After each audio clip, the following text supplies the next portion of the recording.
up, everybody? Today we are going to be making a cookie jar cake. Super excited for this one. My name is Lori and you guys are watching The Icing Artist. To make this cake, I used 2 batches of my vanilla pound cake and then I stirred in 1 cup of chocolate chips. Not only is this cake going to look like a cookie jar on the outside, but it's going to taste like a chocolate chip cookie on the inside too. Once I had that folded all into my vanilla cake batter, I slid that between 2 8-inch cake pans. Now that our cakes are nice and cooled, it is time to make that delicious cookie buttercream icing. I am literally taking chocolate chip cookies, chopping them all up nice and fine, and folding that into my buttercream icing, layer that in between. It's gonna be delicious. So we're gonna do like, layer cake, some of that delicious cookie buttercream icing, and then another layer cake. To support the weight of the second half of the cake, I'm going to be using 4 dowels. I'm gonna insert that into the bottom one and then put a cake plate on top.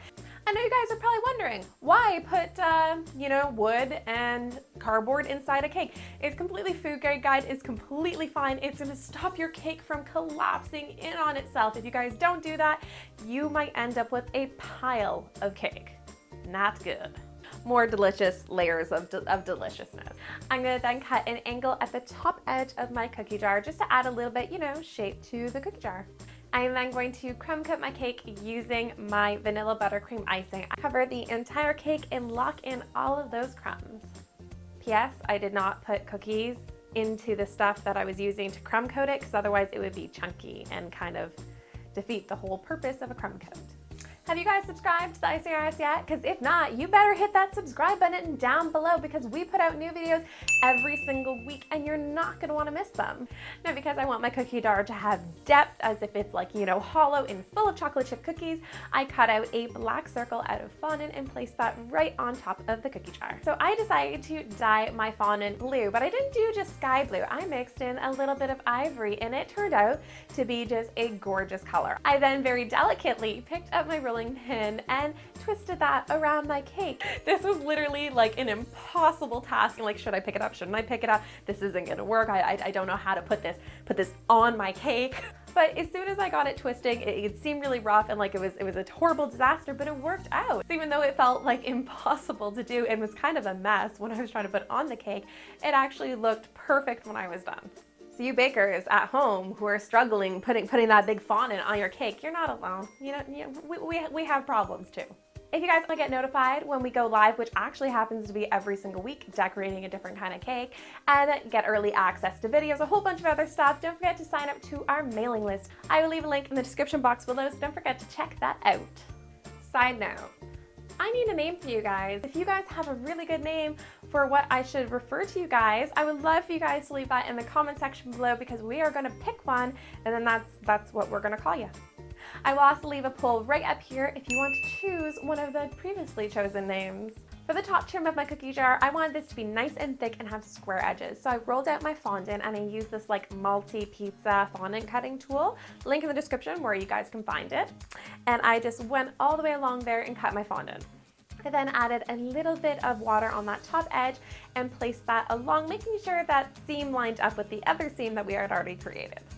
Now is time to make the lid for our cookie jars. So I rolled out some white fondant, nice and thick, and placed some saran wrap over top. I then used a cake pan to actually press in and cut out this large circle. Because the saran wrap is on top of the fondant, it's like magic. I mean, you peel it off, and the lid, like the fondant, is automatically kind of cupped down. It has like this nice soft edge. I love this technique.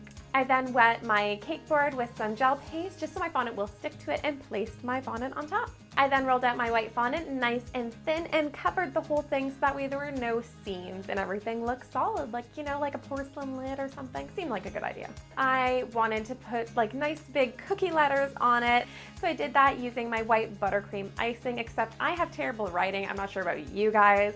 So instead of just freehanding doing this on the cake, which is kind of terrifying because you don't want to mess up the cake at this point, I printed out a template for myself. I flipped it, which I'll explain later, and then I placed a piece of parchment on top. You guys can also use cellophane wrap, and then just took my time outlining all the letters.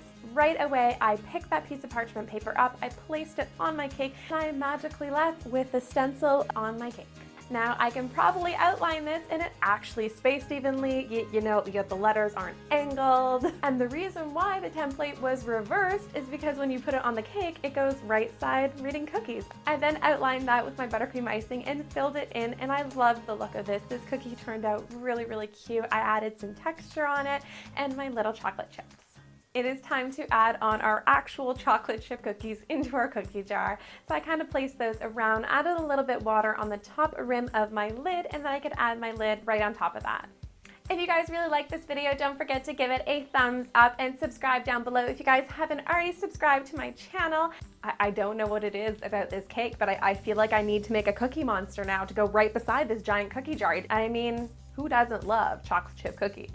I love when we can surprise ourselves. Push limits, guys. Don't be afraid to do something that's a bit challenging, because guaranteed you are going to surprise yourself. Just like I did here.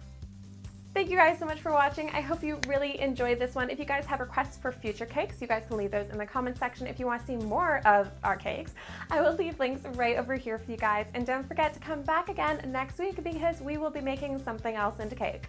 Bye guys.